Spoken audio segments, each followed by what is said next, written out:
you all how easy it is to make a delicious hash brown casserole. This hash brown casserole is absolutely amazing. It's different. It's so easy to make. And if you make it Gina Young style, your taste buds will love you for this recipe. Here are the ingredients you're gonna need. You're gonna need some hash browns.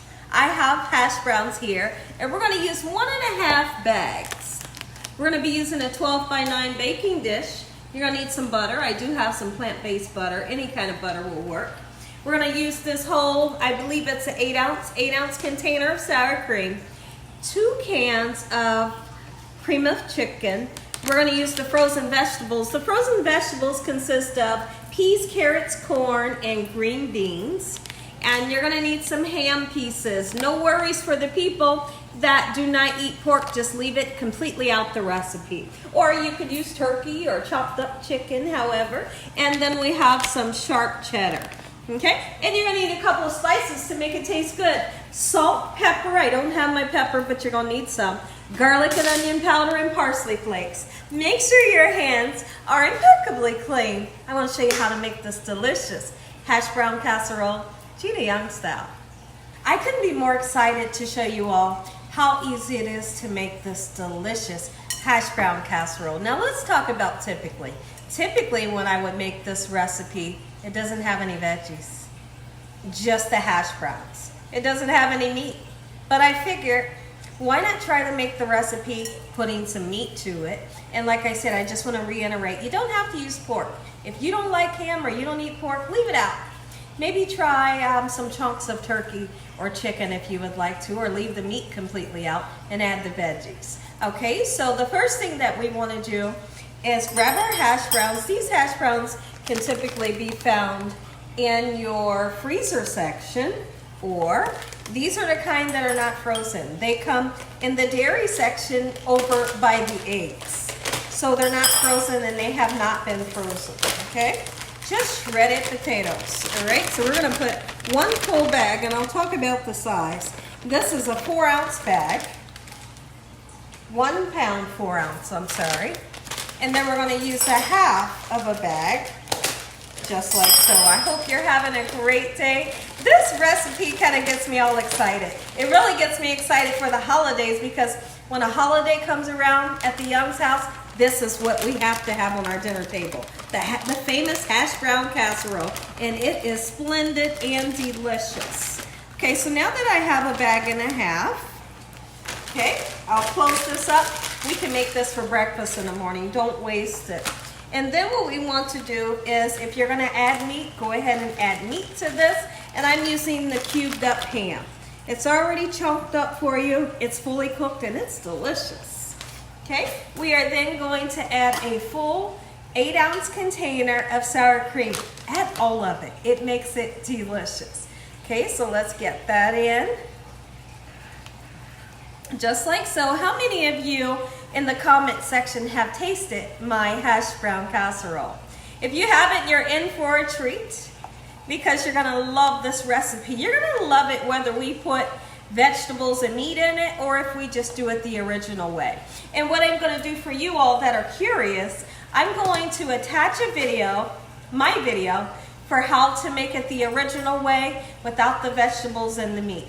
So when you get to the end of this video, you'll see the video pop up for the original hash brown casserole, Gina Young style. You can check it out after you watch this.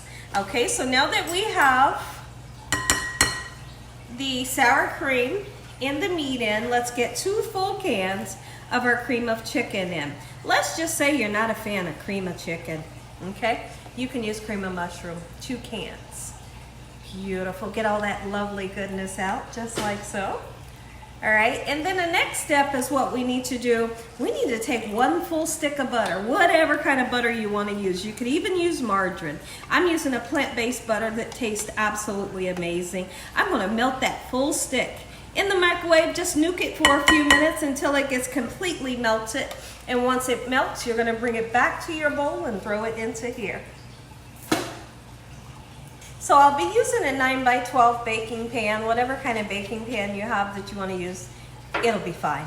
We're going to be cooking this in the oven on 350 degrees This is just a clean paper towel, and inside of here I have some vegetable oil that I want to take my paper towel, rub that vegetable oil all on the nooks and crannies of our pan here, because it's a potential that your potatoes could stick.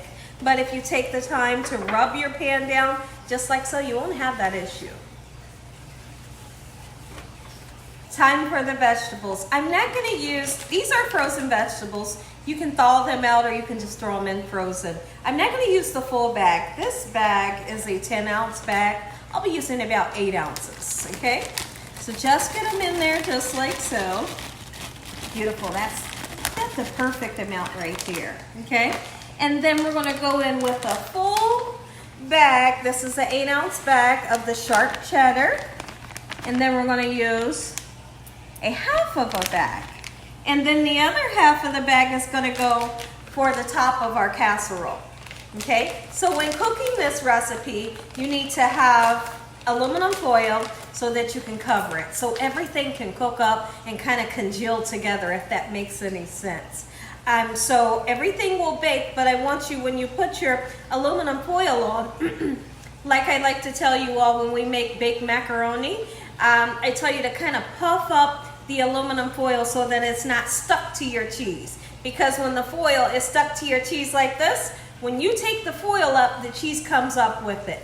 But if you puff up the foil and then just tighten the sides of the foil, you won't have that issue, okay? So a bag and a half of the sharp cheddar, and I assume if you wanted to use something like a shredded pepper jack or something, you could. But this is the cheese that I feel like works best for this recipe. So there's a bag and a half. This part will go for the top. And now what we need to do is the fun part. Let's mix it. My goodness, and if you're one of those people that like to just go in with your hands, make sure your hands are impeccably clean and just dig in, get everything nice and mixed in. This takes a while, so have patience, because you want to make sure that everything is well incorporated, okay? So once I begin to mix everything, then we'll put in the butter. I have to tell you, this mixture right here, it's really thick, and sometimes it can be a little hard to stir. But when you put in that 1 stick of melted butter, it'll help loosen it up just a little bit it will. Okay, there we go with the melted butter. Oh my goodness, how exciting is this recipe? This is a rich recipe. And what I mean by rich, just rich in flavors. The flavors is absolutely stunning. Like, you're gonna love the flavor. Let's put some salt in, just a little bit. Keep in mind that your ham does have some salt in it, okay? If you can't use it, leave it out. We're gonna go in with garlic powder, and I'm not gonna be shy with the garlic powder. Onion powder, come on in. And we're gonna put some parsley flakes. The parsley flakes will make everything nice and pretty. I have been known to put fresh onion in my mixture and bake it. During the holidays, I'll do that, and it has a really great taste. We're not gonna do the onions today. So it's your option if you wanna put onions in. Come on in and let's mix the spices. Let's mix that melted butter, and you'll see how it loosens up a bit. Oh yes, how exciting. Gina, that looks delicious right now. You bet it does. Wait until you taste it. Make sure your oven's preheated 355 degrees. Go ahead and grab your baking dish and your aluminum foil. You're gonna need it. Okay, everyone, let's put our mixture, and it is heavy. Put it right into your baking dish that you have oiled. Make sure your baking dish is oiled very well so we don't have any issues taking it out the pan once it's nice and baked. Remember, I told you it would be thick.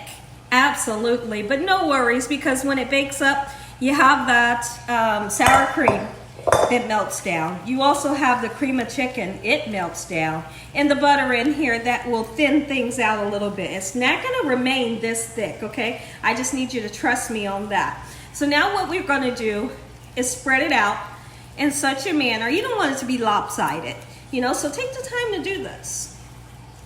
All right, my oven is nice and preheated. What do we need to do now? Well, we need to put cheese on top. Your favorite cheese, I highly suggest using the sharp shredded. It's gonna taste good and gives it a great color, especially for the holidays.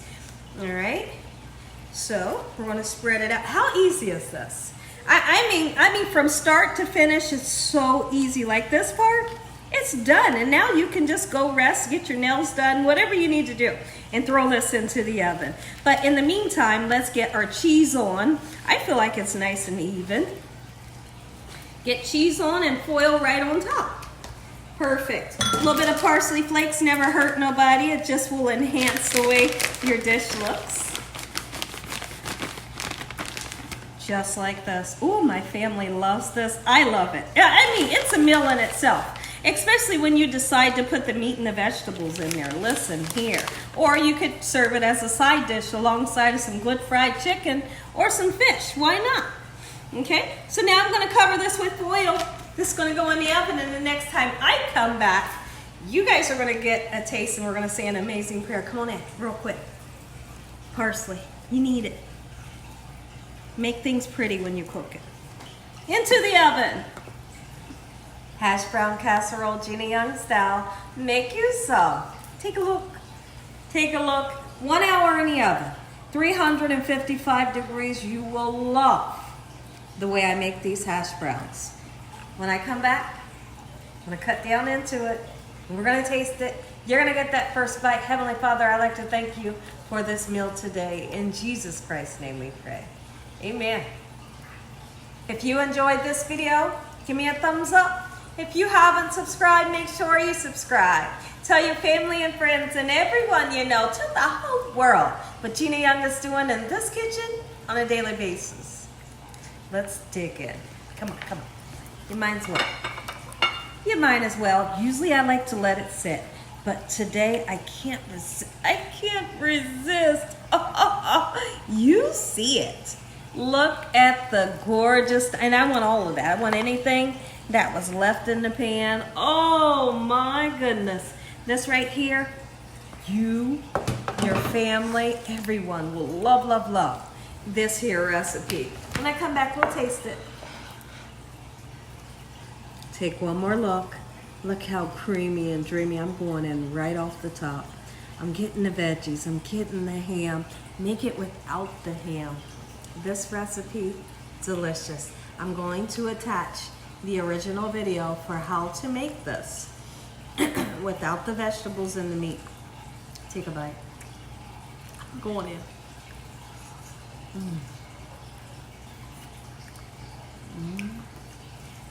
It's so hot, but it tastes so good. Make yourself.